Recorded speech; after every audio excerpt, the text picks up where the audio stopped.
Who's the top team in college football? And do the Washington Huskies actually have a case? If you're brand new here, welcome on into the channel. My name is Thompson. I'm a radio show host based in Houston, Texas.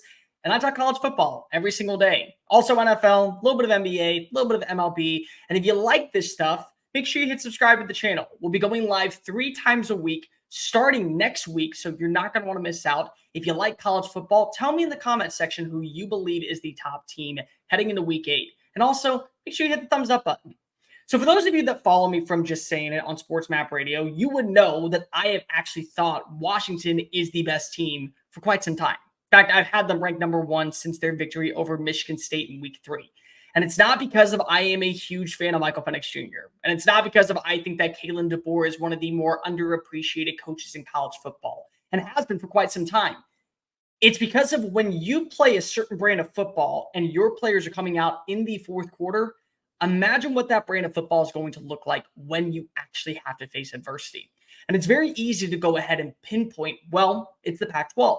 Pac-12 have always been offensively driven and no defense being played, and who's paying attention to them at Pac-12 after dark? And I get all those arguments. I really do. But the thing is that the Pac-12 this year is the best conference in college football. Plain and simple. There's no doubt about it.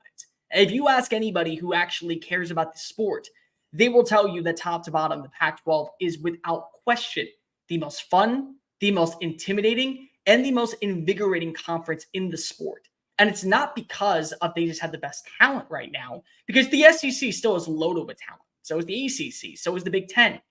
It's the quality of play that you're getting on Saturdays. Every matchup is must-see television, even the boring ones. I mean, seriously, Stanford coming back against Colorado, that's a great game.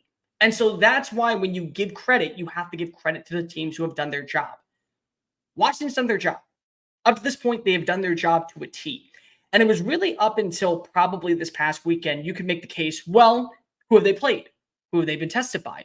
Georgia, who have they played? Who have they been tested by? But we still put them at number 1. Michigan, who have they played? Who have they been tested by? We put them at number 2.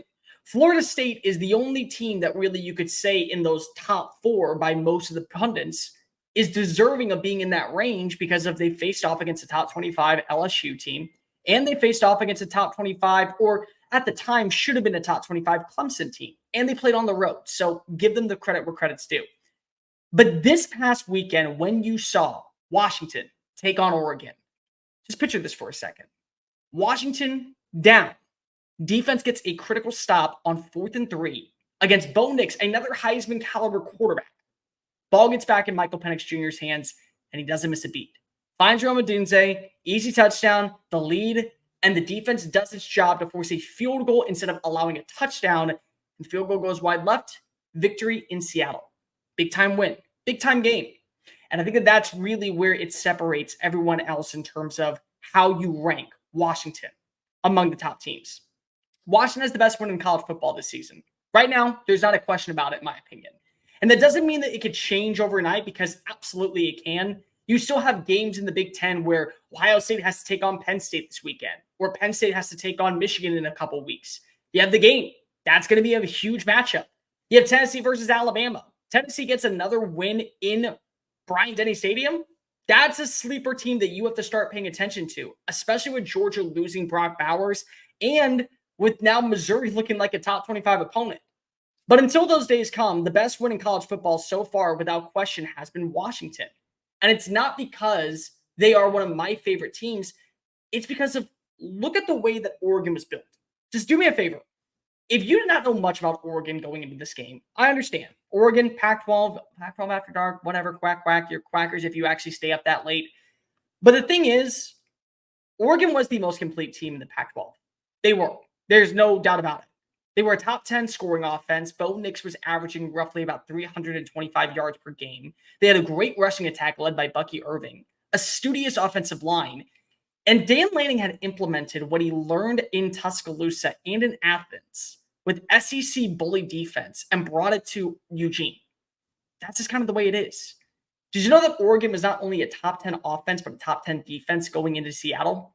Did you know that they had one of the best pass defenses in the country? They were one of the best teams when it came to defending the run, and they showed that against Washington, holding them to under 100 rushing yards. Do you know that they were one of the best teams on third down? One of the best third down conversion teams. one of the highest teams when it came to pressure rate. They had everything. Everything. They looked like they were a complete, cohesive, balanced roster. And Dan Lanning still, I think, is a great coach, even though he made a couple of moves that were hyper aggressive, and those ended up hurting the team instead of helping the team. That doesn't mean at all that they're a bad team. In fact, you could say that if there was a rematch tomorrow, you may end up picking Oregon because Oregon learns from its mistakes, kind of like Kirby Smart learns from his mistakes, and Nick Saban learns from his mistakes. And Dan Lanning's a disciple of both of those guys. So it would make sense that Oregon would have another shot. So that's why when you talk about Washington, they had the best win. That was the most complete team in the Pac-12, and it didn't matter. Yeah, you could argue, okay, well, they weren't able to run the football efficiently. Not many people do against Oregon, but they were able to throw the football, and not many teams have been able to do that against Oregon either. Colorado right now is a top 3 team in passing yards, and they were held to under 300 against the Ducks. Michael Penix Jr. didn't carry, threw for 302. He averaged 8.2 yards per throw, 4 touchdowns, completed over 70%, over 65% of his passes, and he only had 1 interception. And he played cool, calm, and collective under pressure, knowing when his team needed a big score, he was going to deliver. I don't know many quarterbacks that sit on the sidelines and start freestyle rapping when your team is facing the middle of a chance to be upset at home. Not many quarterbacks have that demeanor, and that's what Michael Penix is. He's a left-handed slinger who makes it look easy on Saturdays, and he's probably going to be one of the front runners to win the Heisman Trophy. Well, he should. But Oregon, if we said beat Washington, where would you put them in the rankings? Because Oregon going into this game was still top 10. They were right next to each other. A lot of people would probably say Oregon belongs somewhere in the top 4 because of it would be you took down one of the best quarterbacks in college football. But why can't you say that about Washington? Simple. You can't, and you should. The way that the Huskies played against the Ducks, not many teams are going to be able to beat them like that. And that's not to say that at some point you could go ahead and make the case that another team surpasses them. Absolutely, you could. Georgia, they went out and they go undefeated. Naturally, the AP vote is going to give the nod to them as the number 1 team. Michigan for that matter. Michigan has 2 top 10 matchups potentially against Penn State and Ohio State. You can argue that both of those games on paper are more compelling than what you have with Washington and Oregon, but until that day comes, they belong at number 3. And kind of the same thing goes with every other team until you get that marquee win. In fact, the only other team that you could argue right now that has the bigger win is probably Oklahoma over Texas. And in similar fashion, you can make the case that in a rematch, Texas learns from its mistakes under Steve Sarkisian, and they end up getting the win. But until you see that happen, it does belong to the victors, and the victors get the spoils. That's why right now Washington belongs in the top spot. And I don't think I can move them down anytime soon. It's not because they don't play against a really another compelling team until mid-November, but it's because of if they continue to win at the rate that they are against Arizona State, against Stanford, USC, Utah, teams now have to learn how to play against that pass defense. That's the part that nobody is really understanding here. You think that everyone has to cater to what a defense does. Well, now with Kalen DeBoer and what he's been doing, they have to cater to what Michael Penix does. And Oregon couldn't do that. You think that USC can? Do you think that maybe Utah can? Oregon State? Washington State? All teams that potentially have a shot to be ranked when they face off against Washington? I'm not sure.